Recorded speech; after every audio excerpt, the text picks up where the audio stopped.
Well, it was a gallant effort, wasn't it, from Crawley Town in League One, but ultimately losing numerous players from their playoff winning campaign in League Two the following season ultimately proved too much, especially with Scott Lindsey, the promotion winning manager, only returning to the club via a brief stint at MK Dons late in the season.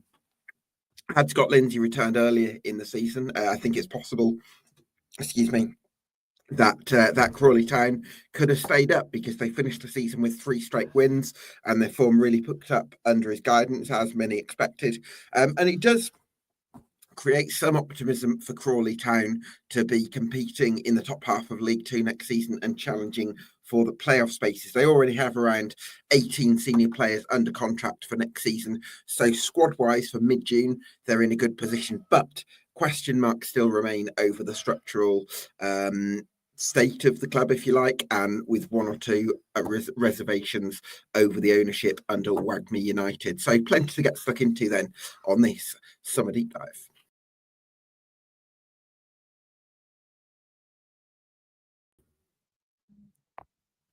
Yes, welcome along to EFL Debate. If you like what we do here, you can do us a massive favour by getting subscribed to us on YouTube and on Spotify. That would help us out an awful lot. For now, I'm delighted to be joined by Sam Jordan of the Reds Bar Chat. Sam, great to have you on. Thanks so much for joining us.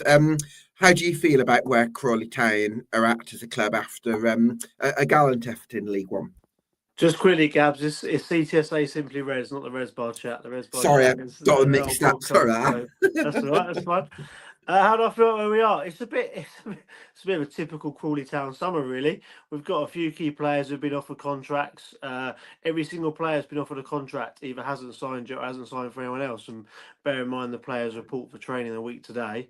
It's a bit bizarre, really, because you'd think they'd either want to tie themselves up with us or with someone else, and they haven't yet. So a couple of outgoings, a couple of ingoings. Yeah, I'd say very quiet. Very quiet is probably the sentence I'd use, Gab. Yeah, it makes a lot of sense. I think with all these podcasts, Sam, I like to start at the top and the top of the club, and I'm just wondering, the pattern of Wagme United's reign so far is it feels like there's one seat. Well, the first season was where Preston Johnson wanted to be heavily involved and come up with lots of different wacky ideas and be very public facing. That didn't work in his first season, so he kind of took more of a backseat role the following season. Then Crawley won promotion, and I mean, from an outside perspective, I got the impression that he sort of wanted to be a bit more public facing off the back of a successful season, and then relegation. So I'm almost wondering if he's going to take a bit more of a backseat again this season. Is that the impression that you would have, or how do you read the ownership situation at the club? Very hard to read, as always, I'd say. I think when they took over in April 2022, they said that there was obviously Preston Johnson, Eben Smith as the on the board of directors, and that if in the future the rest of the board of directors will be named, and 3 years on they haven't been named. So I don't really know. The vice chairman's left. Ben Levin's been left after one season, so haven't got a CEO or vice chairman. So Preston's kind of the only senior leader at the club now. There's been lots of talks about Scott Lindsey only came back because somebody else was going to be leading the football club, but there's been no news on that publicly, so no one really knows whether that's the case or whether we're kind of still as we are with Preston, and no one really knows who's part of Wagme, really, and we haven't done the whole time. So there's always more questions than answers. They did say they'd be open and transparent when they came in their opening statement. Sometimes they have been and sometimes they haven't been. I think we haven't heard from them at all since May the 3rd, really. So I don't know what's going on. Nobody knows what's going on. Will we know before the ball's kicked? Who knows? One thing that's very different this summer is the last 2 years we've kind of been underdogs. So 2 years ago it was everyone thought we were going to get relegated, obviously after the first disaster season, and we pulled a rabbit out of the hat and got promoted. Last season in League One everyone thought we were going to get relegated, and we kind of played on the underdog tag last seasons. This season, the ownership group and the manager have come out and said the aim's promotion. So we're playing under pressure now this season because we've put that tag on ourselves. So it'll be interesting to see how everyone reacts, whether that's off the pitch from a leadership point of view and on the pitch from a player perspective as well. And obviously we've got to sign some players to back that up, which we haven't quite done yet. And there is a long way to go with the window, as we know. But Yeah, so it's been a very quiet, but as always at Crawley Town, very interesting. Yeah, absolutely. In terms of Scott Lindsey coming back, you must be absolutely delighted about that, and he has such a connection with the fan base. I'm sure that was a significant factor for him. Yeah, look, Scott's fantastic. I think if you ask any Crawley Town fan, whatever generation they've started watching, that he's been the top three managers in the football club's history, and is definitely probably the best manager in our EFL history for sure with what he's done. And I think had he kept us up last season, he would have definitely been the number one in my eyes, and probably a lot of other people's eyes as well. And obviously everyone was gutted when he left. Delighted when he came back, and it's just disappointing, really. Had he potentially stayed a bit longer or come back a bit earlier, he probably would have stayed up. It was only 1 point and goal difference off staying up. So yeah, fantastic. He's back. He plays a great style of football. You can tell the players love playing for him. Obviously, he's signed 2 players already that have played for him before. So yeah, we know we're going to stay fans with Scott. And it would be interesting to see how we start next season, because obviously if we want to get promoted, we need to start well and build momentum, because there's some big clubs in League Two, isn't there, whether it's the clubs that came down from League One last season in Bristol Rovers or Cambridge, or whether it's the clubs that didn't get promoted like in Notts Counties this season. So yeah, great, yeah, fantastic. If we were so pleased when he came back, and we'll be so gutted if he ever leaves again. Absolutely. Well, hopefully he can stay and really build something of substance, because there's a real connection there, and I think there's the makings of something special, which we've already seen. Let's take a look at the squad then, Sam. So in the goalkeeping position, we don't know if Ryan Sanford's going to sign. I know that he's been offered a new contract. Would you be happy with Jojo Wallacott to start the season as your number one? Yeah, it's interesting. He got a bit of flack last season for the fans. He hasn't really stood out as an outstanding performer. He's made a couple of mistakes, but I don't think it's a problem. Obviously Scott Newman Swindon. There was talks that he was going to leave in January and didn't, and then he's had a bit of time out injured and a bit of time out in international duty. I expect we'll strengthen there, but he hasn't left yet, and obviously we can't really afford to carry 3 keepers of our wage bill. So it'll be interesting to see whether we look to use the wage budget elsewhere, or he goes and we replace him. I'm not sure. Obviously Ryan's been offered a new deal. He was unlucky to be out injured all last season, and will probably be a number 2. But yeah, we used several lone goalkeepers last season. I think it was 8 in the end we used goalkeepers, which is incredible, really. So hopefully whoever plays in goal this season can have a good run on the team and keep a few clean sheets. Hopefully it's not a curse. You Crawley Town goalkeeper, you're going to get injured.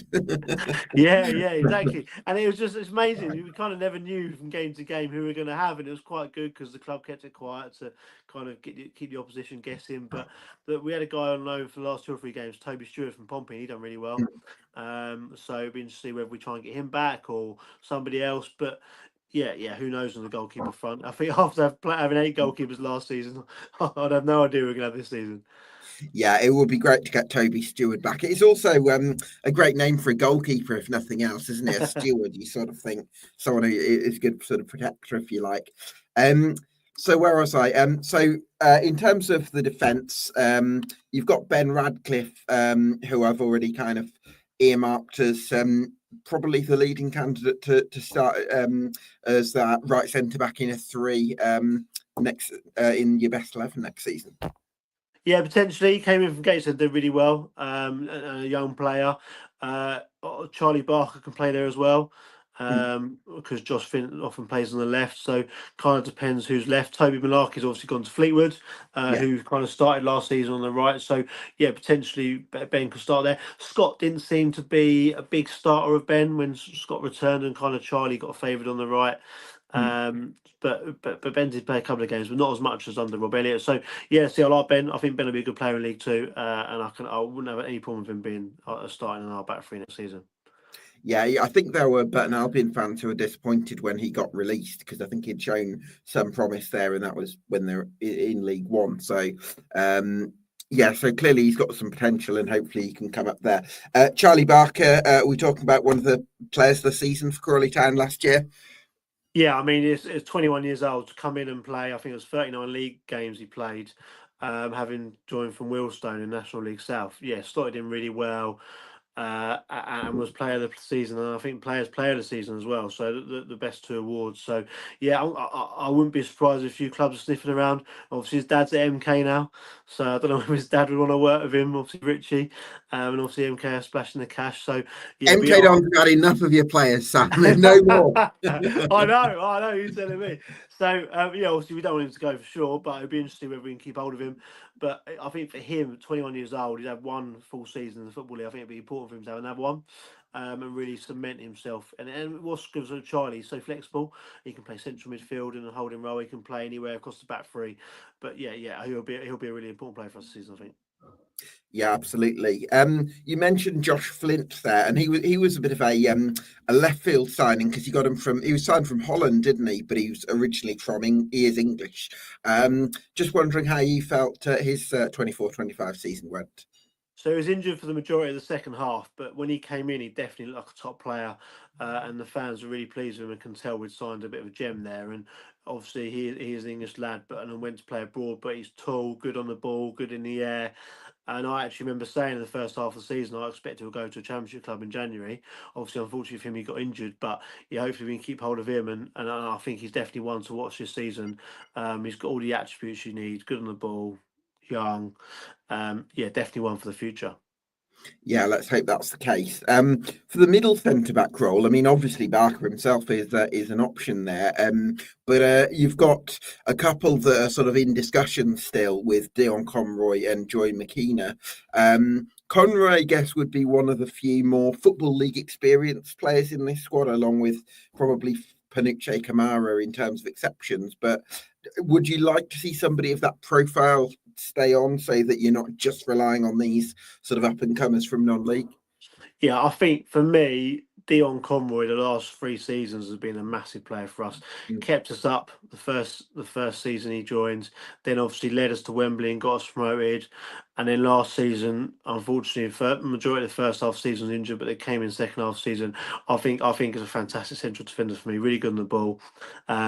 He's one of the highest paid players, and I expect he's probably looking to try and get a good deal elsewhere or somewhere else. And hopefully, I know Scott loves him, so hopefully we can keep hold of him. But I think he's a fantastic player.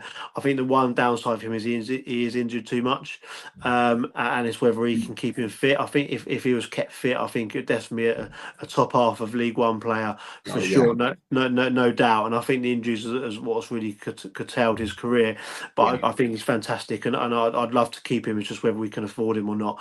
But he's also really good at those young players either side, and you see that on the pitch. He talks them through it, and then the goalkeepers as well. You definitely saw him with the young lone goalkeepers talking him through the game. So yeah, it's probably Scott's number one target to keep, and for me, I think he'd be massive. He's made an odd mistake now and then, but the way he plays so on the edge, he's got that killer pass as well, and he's so good on the ball. But yeah, I couldn't talk highly enough of him. I think it's fantastic. Yeah, I think that was the exact same thing they would have said about him at Swindon, where just this really gifted defender, but he had a few long-term injuries there, and I think Yeah. without them, I think he could have built a career in the top two leagues of English football. At the moment, it's just those injuries, but I think he's an absolutely top quality player in League Two. So if you could retain him, that would be huge. Joy McKenna, then, what did you make of his? Because he was a summer signing from the 2024, wasn't he? So, yeah, what did you So make of his? yeah, he played in our promotion winning season, Okay. and then unfortunately spent the majority of last season injured. But we kind of slotted in for Dion when Dion was injured, and I think bear in mind, similar to Charlie, very few football league appearances did really well actually, and he's obviously not as good as Dion. And as experienced Dion, but did well, and I'm not surprised obviously with Dion because I think he's one for the future as well. But yeah, he didn't really get much of game time in League One due to injuries, but I think in League Two, he could play. Would he be my starting central defender of the three if Dion wasn't there? I'm not so sure, but he'll definitely get game time. When you got three defenders and your injuries and suspension, so yeah, if the money's right, it'd be good to keep him because we know he can do a job in League Two. He played several games in the season before last when he got promoted, so be interesting. But will he want to go elsewhere, thinking that we're going to sign Dion and guarantee himself first team football? We never know. Yeah, absolutely. Um, Well, hopefully, if Conroy doesn't stay, McKenna could be somebody who might be able to step up with that bit of experience that he's had over the last couple of seasons. I wanted to ask you about Rory Feely. Is he going to be on the fringes a little bit this season because he is under contract? Yeah, I mean, that was a really weird signing. It was a bit of a desperation signing, I think. Kind of needed a player and signed him and played the odd game. I made a big mistake at Bolton. Gave away a free kick in a silly position and got sent off. Two yellow cards. He didn't do enough to justify being a starter for us next season. Whether Scott sees that differently or not, I'll be very surprised if he's starting for us regularly. Didn't make the bench under Scott either. I don't know whether he was fit or not. But yeah, he might be another one who moves on in the summer. But yeah, he won't be a key part of our squad. And if he is, fair play to him because he'll be playing very well to get in the team. Yeah, hopefully he can have a resurgence, but clearly looking like a long way back into the 11 for Rory Feely. Right wing back then. At the moment, I've got Jack Rolls was the one who started in that 3-game winning streak at the end of last season, so you'd kind of make him the favourite, if you like, for that spot. But you've also got Junior Quiterna in the mix as well. And the one thing I do like about the wing back positions that you've got there, Sam, you've got players like Quiterna and Forster who can play either side, so that does give you that flexibility. Yeah, and obviously Forster's in discussions as well, signing a deal similar to situation to Conroy, being a bit injury prone, so it'll be interesting to see whether he stays and what that contract looks like. Junior Quintero obviously knee left in January as well, and again a few injuries. Jack Rolls, I don't think that's his best position, but he did do well in those 3 games. Fair play to him, he's playing that position. And I like. Jack's a bit like Marmite with Crawley Town fans. I think he can have a killer pass and score a fantastic goal, but sometimes he can lose the ball too much. So, Right. But I think Scott likes him because he's got that difference about him. It's interesting, Sam. Can I just come in there because he actually came through. I'm pretty sure was it Cambridge United? He came through. Or was it Tottenham initially? He was billed as a number 10 as a youngster, and it seems like I don't know whether he was forced into that right wing back role for roles through circumstance, but would you like to see him operating in a more central role, a bit like the number 10 role we've seen with Gavin Holohan? Yeah, when Scott's played him before so he went on loan to Gateshead, and then Scott called him back, I think, to kind of fill the whole right wing back. And Scott has played him in the number 10 position before. I think for the team and for Jack, that's his best position. And he's often scored a worldie from that number 10 position in the EFL Trophy, but then never really got a chance in the league. But I think for Jack, it is natural positions in the middle behind the striker. Whether he needs to go elsewhere to get regular football, I don't know. It'll be interesting to see how he much game time he gets and where he plays next season. And the wing backs, I can see a strength in the wing back position. Obviously, especially if Force doesn't really sign, but I know wing backs play so high as well. They're wingers really, and they're so up and down. So yeah, it'll be interesting to see where and who is strengthening those positions, because obviously got Harry McCurdy. Where's he going to fit into as well? Yeah. Who's joined the club. So yeah, it'll be interesting. Yeah, absolutely. I think I remember a friend of the podcast, Nappers from Fleetwood Town, was big on Junior Viterna there, and I think there was a feeling that Armando didn't. With injuries, he was a bit on and off with that at Fleetwood. But I'm thinking, you mentioned it's a really attacking role, the right wing back position. Do you think that could suit somebody like Viterna? Yeah, Junior will start. If Junior's fit, I think Scott will start him just because he's such a threat and he can cut in and he's got a cross, he's got a shot. So I think if fit and he stays, he starts for me.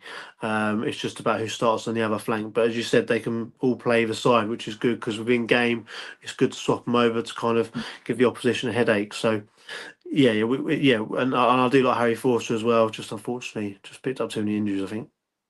Yeah, that doesn't help, does it? I mean, I remember when when Lindsay first came in, there was a funny clip that I think the Crawley Town official channels put out where Scott Lindsey came in and gave Jeremy Kelly a kiss and a cuddle, and he's like, "Yeah, the best player in the world." And then Neil Smythe, who I think was his the assistant at Yeah, the assistant who was at Bromley, said, "Don't let us down" afterwards. So it's kind of yeah, good yeah. cop, bad cop. But I think it kind of highlights that Scott Lindsey is somebody who likes to motivate players and kind of make them feel 10 foot tall. And it does seem like he's got a lot of belief in Jeremy Kelly, which makes me think he will resign a new deal with contract discussions up in the air at the moment. Yeah, I think that we've got two American guys, Jeremy Kelly, we've had for a couple of years, and then Liam Fraser, who came in January from Canada. I think for both of them, they've obviously moved over here and playing football, and I think it's a big culture change for them, isn't it? So I think their decisions are more based on whether they want to be based in America playing their football or in the UK. I think if they're happy in the UK, they both sign.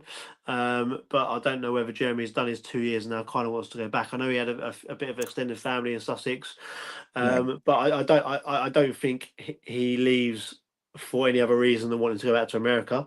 Albeit someone else might come in and poach him off us. But yeah, Jeremy's so good because he can play either wing back position, central midfield. So good on the ball, looks confident. Yeah, yeah, we'll definitely miss him if he goes. And hopefully we can keep at least one of them. Two of them, great. But yeah, again, no news on that. So yeah, wait and see. Yeah, absolutely. I think it would be a big plus to keep Jeremy Kelly just because of that relationship and rapport that he has with Scott Lindsay. I think that can really elevate how much player, excuse me, how much player can contribute. Adiemo then, Sam, what did you think of him? I think he's another. I think he's another one who can play on either side, isn't he? So Yeah, yeah, that's and he can play up front or number 10. I think he's a bit of a squad player, to be honest with you. Doesn't really start many games, but yeah, can come on and have an effect to his pace in any position. So I think he'll be an important part of the squad because he'll probably start the EFL Trophy games and games like that, and then yeah, he'll be one of those subs that can come on and have an effect near the end of the game when the defence is tiring. So yeah, done well since he's come out of non-league. But again, maybe he might be knocking on the door saying, I want to go and play regular football. Who knows? So, but yeah, one I'd like to see us keep, to be honest. Yeah, absolutely.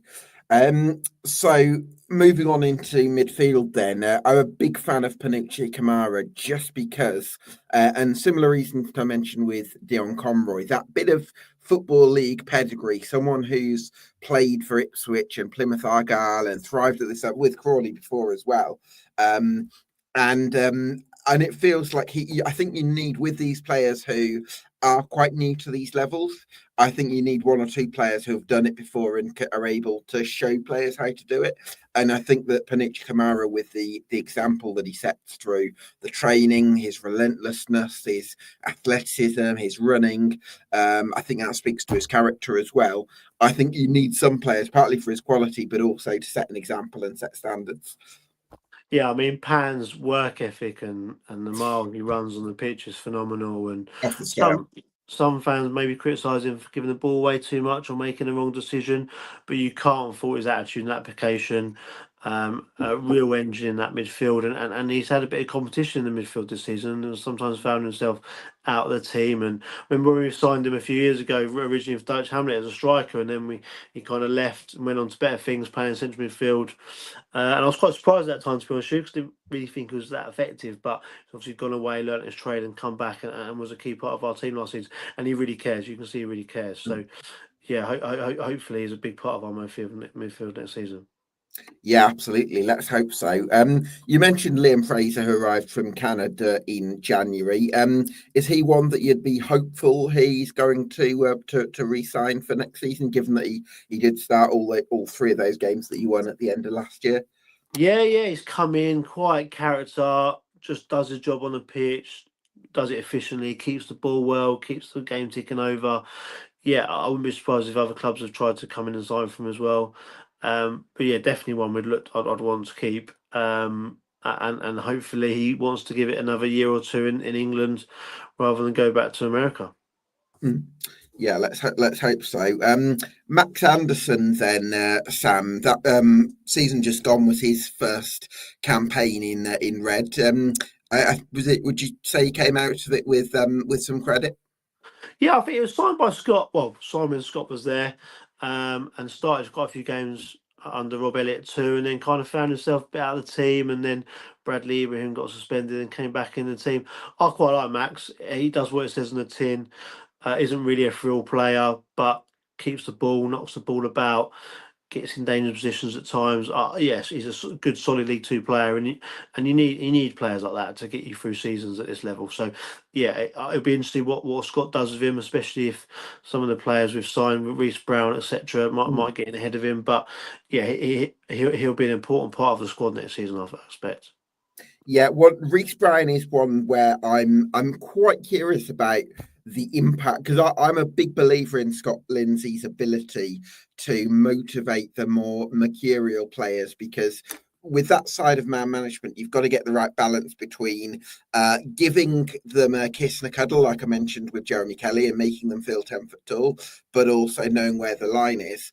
I think when Reece Brown has had other managers, I think they've gone much more on the hard side of the man management and tried to be sort of a bit of tough talking, and it hasn't really worked with his kind of way of being, I suppose. Whereas I would back Scott Lindsey to get a bit more out of Reece Brown. Now, I think from the high potential that he showed at the start of his career with Birmingham City, when he was talked about as a really prodigious talent, it hasn't quite panned out that way, and it's been a while since he's produced a good full season at this level. Probably since looking back to his time at Forest Green Rovers in the sort of late 2010s. But I do think there's ability there, and I do think that if anyone's going to get something out of him, it could be Scott Lindsey. Yeah, I think similar to Liam Kelly, obviously at Reading and Feyenoord, and then kind of got relegated with Rochdale, and then Scott picks him up, and he's probably one of our best players in our promotion season, and then gets his move to MK. I think Reece has got the potential to be a fantastic player for us next season. Interesting is the 1 year deal. Kind of feels like, look, mate, I'll take you. Need to work hard, knuckle down, and if you perform, you'll get a longer deal. Trained with us at the end of last season, so Scott must have liked what he saw. But yeah, he's obviously committed to him and put his faith in him, and Reece has got to repay him, and maybe this is where he gets his career back on track. Yeah, let's hope that's the case, because I think in terms of individual ability, technical ability's got it's way above League Two, but it's just about whether with Scott Lindsey's management style he can get all those other little bits and pieces in place. I think if he can do that, then there's real potential. But you also see the downsides to the move as well. And I feel almost exactly the same about the signing of Harry McCurdy, because he's been probably for different reasons to Reece Brown. He's been a bit of a Marmite figure in League Two, where they absolutely loved him at Swindon. And they absolutely hate him at Carlisle and Port Vale. And so it's kind of, and again, I think you need a certain type of man manager who can get the best out of it, and probably somebody who's quite patient. And again, I would, like I mentioned with Reece Brown, I think that Scott Lindsey is the kind of manager who's more likely than not to coax the better out of somebody like that than others. Yeah, agree. And again, another 1 year deal. Kind of feel like, Harry, you did it for me at Swindon. Because Tim at Swindon, when Harry got his 20 goals in one season, Scott was there. So well, yeah, Scott was. I think Scott might have been there as part of the backroom team, and it was assistant manager, but kind of obviously Scott's seen what he can do, and obviously would have been a big part of that dressing room as well. So probably Harry's looking forward to playing under someone who he was with when he was playing at his best. So yeah, down to Harry to kind of grab the opportunity. Interested to see where he fits into our system. Does he play as the out and out striker? Does he play in number 10? Lolos kind of played in a position where he kind of played number 10, but was kind of going forward. So it'll be interesting where he fits in. Yeah, and as I said, similar to Reece, he's got to grab the opportunity and deliver, and then get an extended contract or go on to bigger and better things. So yeah, we've kind of gone away from the first two signings for sure, away from the kind of data-led approach, and gone for people Scott knows and characters Scott knows, and I've got full faith in Scott that he'll get the best out of them, like you said. So let's see what they can deliver. Absolutely. I think one thing I'd be quite interested with McCurdy signing is, you're right, he's not a natural signing for the 3-5-1-1 system where you have a 10 behind a striker. And he's certainly not the same profile as somebody like Gavan Holohan. But I would think of him as more of a wide forward or maybe a second striker. But I'm thinking Harry McCurdy might have to start the season on the bench. And then he might end up dictating the formation if he makes a huge impact from the bench. But it's kind of down to him to force Lindsey's hand, right? Yeah, and we haven't really got, obviously, Russian Hepburn Murphy's left to go to MK, so no one really knows who's going to play up front yet. So it might be it starts as the out and out striker. I don't know yet until obviously the window closes. But yeah, it'll be interesting to see how he fits Harry into the team and whether it suits Harry and then suits the team, because obviously it needs to work both ways. And what Scott's been really good at before is we've got several players who play several positions. And I imagine Harry will be one of those. But yeah, he can't really play out wide because he'll be playing wing back, and I'm not sure he's got the legs for that. And I don't think he'll be that effective. So yeah, I'm really interested to see how he fits into the team and how much game time he gets, and therefore how he reacts to that. Because obviously he's a bit of a character, isn't he? Yeah, certainly is. Likes winding up opposition fans, so you'll enjoy that if nothing else. Just wanted to circle back to midfield depth. We've obviously mentioned the signing of Reece Brown. You've also got Anthony Papadopoulos, who came off the bench 5 times in the league last season. Didn't quite have the opportunities he would have been hoping for after stepping up from, I think it was the National League South. And then Louis Watson, who was at Derby as a youngster, another one who got a few starts but didn't really get the opportunities he was hoping for. Big seasons for those two? Yeah, I can see Anthony Papadopoulos going back out on loan.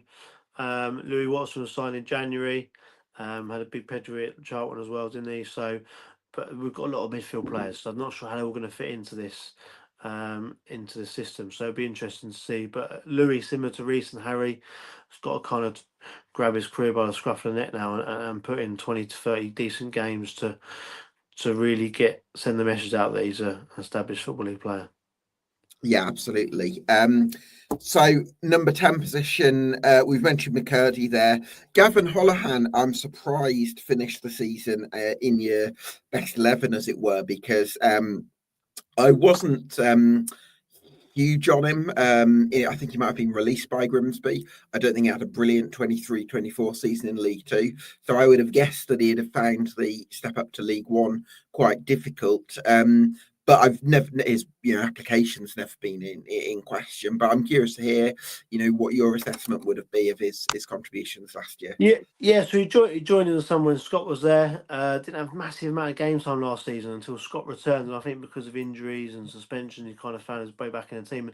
And fair play to Gav. If you said to me, kind of in March time, what do you think of Gav? I think every Crawley Town fan would have said, well, he hasn't done much. He needs to move on. But in the last 5 or 6 games, he's really stepped up, and he was a good player for us. So again, another one. Where do you fit him in the midfield? Because on the basis of the last 5 seasons last season, he deserves opportunity as well. So and Scott spoke quite highly of him, how good he was in training, and he's an experienced player. Maybe hasn't played a lot of games for Crawley, but as elsewhere. So yeah, he'll definitely be chomping at the bit to carry on where he left off last season. Sorry. Let's hope he can do that. So moving forward to the centre forward position, you've got 3 potential options there. You've got Harry McCurdy, who you mentioned. You've also got Will Swan, who was at Mansfield Town previously, was reasonably handy off the bench for them as a kind of squad player. Wouldn't necessarily be super bullish about him as a starting number 9 at this level. And then Shawemi, who's another one who last season, I think he started 11 games but came off the bench 19 times, which suggests he was kind of preferred for the fresh impact, if you like, rather than for the full 90s. So, do you think that you could be in the market for another striker, or do you think that your starting number 9 will be one of those 3? I can't see it being Will or Tola personally. Will's also played a bit of wing back, probably out of position to be honest for him. But yeah, neither really took their opportunities last season when they came. Wouldn't be surprised if we both see them both move on. Tola kind of gives another option because he's a big lad, but doesn't really use his strength that well. Scored a great goal at Charlton in probably our best victory last season. But yeah, I can't really see them 2 being our starting number 9 next season. Yeah, so you're gonna need another centre forward. So hopefully you get the right one. I mean, if I look at the squad at the moment, I think so. There's 1, 2, 3, 4 players that might resign. And I think if, let's say, all four did, I think that to have a competitive squad, you probably only need another two additions. So that shows that you're in a pretty five players, not four. Yeah, so I think it shows that the club's in a pretty good position for mid-June in terms of having the squad in place as we return to pre-season. Yeah, I think the fans' biggest fear this summer was it going to be the same as last summer with everyone leaving and departing, and obviously it hasn't been the case as yet. And ultimately, Scott might want to get rid of a few in fair play because he might have plans to bring in better players. But yeah, we only just got relegated last season, albeit the interesting stat is we won 12 games, but the middle 41 games, we only won 7. Won our first 2 and our last 3. So that if that is that 41 game season, we weren't good enough, but still only went down by a point. So the squad's not that bad.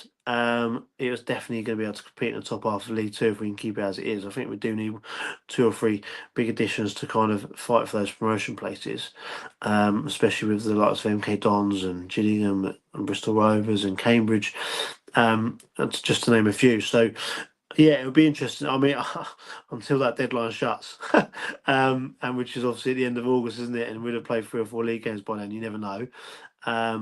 And it's interesting because the lads report back for training next Monday, and then they go off to Spain for a pre-season camp. And Scott said he felt it was really important he did that so the new players could get to know the new staff. And we've only signed 2 players, so what's the plan? Because he wants to take the lads away to kind of have that team building. You kind of want to get the players in the building next 2 weeks before that, and we also strengthen his coaching staff. It's only him, his assistant manager Neil Smith, and the goalkeeping coach Chris Dixon. So, yeah, probably 1 or 2 staff members need to be added, and I kind of thought we might hear about that early doors, and we haven't. So, yeah, it'd be interesting to see what happens with there.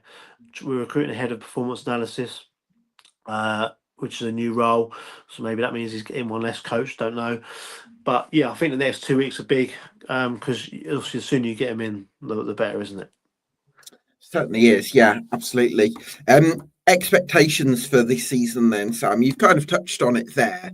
You think that with the personnel in place, providing that the players we mentioned re-sign and there's 2 or 3 other big additions coming in, you think that you've got a squad capable of competing within the top half of League Two. So would it be fair for me to say that finishing in the top half is the expectation and finishing the top 7 is probably the goal?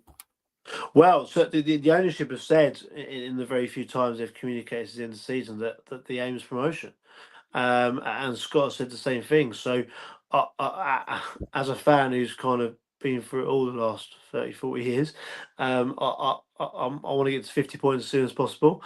I'm sure there's a lot of League Two fans that say the same. But yeah, they're expecting promotion, so I'm expecting the top half finish. Obviously, our one and only playoff campaign was fantastic. I'd rather do it automatically. We've never actually won promotion at home. We've always won it away when we've been promoted. So it would be good to do it at home. But yeah, it's so hard to tell, isn't it? So early on. But I think the club are saying promotion, so it's really hard to then, as a fan, say I expect to finish 15th or so. Yeah, I'd like to say the 6th to 10th position is kind of where I think we will probably end up finishing. And January is big, isn't it? As everyone knows, kind of where are you at January? And obviously, we've seen what happened to Walsall last year. Started amazing, everyone's like they're guaranteed top 3, and then they just fell out and then missed out on the playoffs. So, yeah, I think let's get to 50 points as quickly as possible. Strengthen in January if we're there or thereabouts, and get back to League One. And hopefully this time, if we do it, we can be prepared for League One and just try and stay in there. Let's hope so. So I'm going to do my 1 to 24s in late July, Sam. So one of my processes for that is to mark each team out of 10 on 14 different categories that I think are going to determine their fate. So what I'd like to do is throw each of the categories at you, and you give me a number out of 10. How does that sound? Yeah, go for it. Nice. Okay, starting with ownership. Oh wow. So this is 10 being that they are. Yeah, so 10's the highest. Yeah. The bee's knees. 3. 3 for ownership. Infrastructure. This could include facilities, recruitment, match day experience, or Yeah, all of them. I mean, it was amazing last year going to Huddersfield, Bolton, Birmingham, and even this season, Notts County, Colchester, so Shrewsbury.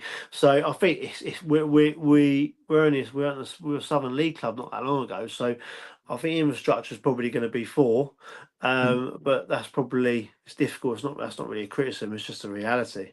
Yeah, that makes a lot of sense. Playing budget. Oh, that the club haven't really spoke about what that is. I can imagine it'll probably be around the middle of the League Two, expecting Scott to get more out of it. So I wouldn't ever want us to spend more than we can really afford either. Don't want us to be in a position where we're spending too much. So I'm gonna go with five because I expect it to be kind of around the middle of League Two mark. I'd imagine. Okay. Management. I, no one's ever perfect, so 9. 9 out of 10 for Scott Lindsey and co. So goalkeeping department. At the moment, I'd Let's say 6. presume Jojo Wallocott's the number one. Yeah, I think I'll say 6. I think we Six out can of do 10. better. Yeah, I think we can do better. Defence. Let's presume Dion Conroy and Jory McKenna stay for the purpose of this. Yeah, I'd say defence is 7 or 8. I think. Yeah, I'm gonna go if those players stay. If we've got Josh, Dion, and Charlie, I'm gonna say 8. Okay, 8 for the defence. Midfield. Let's include the wing Oh. backs in this. There's so many variables in the midfield, isn't there? With Let's Fraser presume and Kelly. Kelly and Forster remain. Let's work on that If assumption. they remain, I think it's got to be a 7. 7. Okay. Attack. Yeah, I think this is where at the moment we need strengthening, so I'd probably say 5. 5 for the attack. Squad depth. I mean, it's pretty good, I would say, for June, purely from a numbers perspective. Yeah, 7. 7 out of 10 for depth. Great. My next one is squad stability. Wow. You're asking a Crawley Town fan about squad stability. You mean talking about what the likely Yeah, of so these I players being here? mean kind of a group of players that have stayed together. And I would actually, despite relegation, I think the fact you've been competitive in League One and a lot of the players are remaining. So you've got is it 18 players under contract and another 4 or 5 that are in negotiation. So yeah, I would rank this quite high myself. Yeah, let's go with 7 because I think there still will be quite a few changes. Okay, let's say 7 then. Yeah. My next one is growth potential. So this is players you think are going to really improve in the next 12 months. Yeah, I think that's one of our strengths. We haven't got an academy or anything like that, but I think one thing the data-led approach has done is us assign the gems like Charlie Barker, Josh Flint, and then kind of really develop them. So yeah, I'd probably say 7 or 8 for that one. Nice. I'll go for an 8. Team spirit.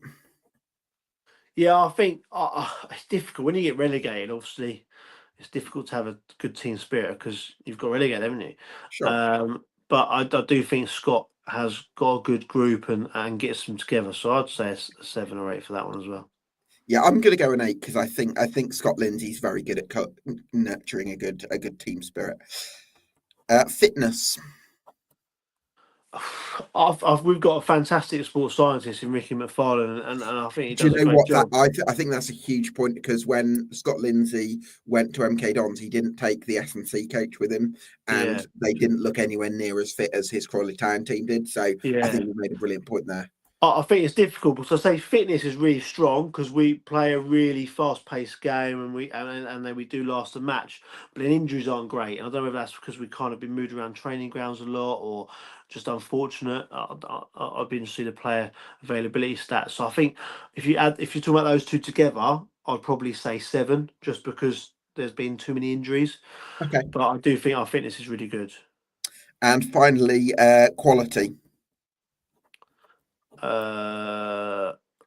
Or comparing against the rest of League Two, Yeah. 7. 7 out of 10 for quality. Great stuff. Thanks very much, Sam. Just final questions from me then. First of all, what's the biggest reason to believe in Crawley Town right now? Scott Lindsey. Oh, of course it is. Biggest reason for doubt? Wagme United. Fair enough. What's your too early for a prediction? Obviously, probably 5 or 6 weeks too early. But give me a general feel about the direction you feel. What's your gut instinct saying about next season? I'm really intrigued how the ownership would come out and really early doors we're going to get promoted, and we've got Scott back, and so and obviously Scott's done it, hasn't he? Scott's done it with some of these players before, so yeah, I'm expecting a promotion push. I'm not necessarily expecting top three. I'm expecting a playoff push. And as a Crawley Town fan, I've never ever gone into a season expecting that ever. Even when we came out of the non-league with all the money and we had back-to-back promotions, I never really expected it. So I've never ever gone into season expecting a playoff push. I always hoped for one and wanted one and dreamt for one. So it'd be really interesting this season, kind of expecting it because that's what we've been told we're going to get. So yeah, expecting for a playoff push. There you go. Heard it from the man. Great stuff. Well, listen, thanks so much for joining us to represent Crawley Town. Really appreciate your time, Sam, this evening. So thanks so much for joining us, and the best luck for next season. Cheers, Gab. Take care. Top man. Thanks for watching, and I hope if you enjoy this, get subscribed to EFL Debate on YouTube and on Spotify, and we'll see you again for another Summer Deep Dive very soon.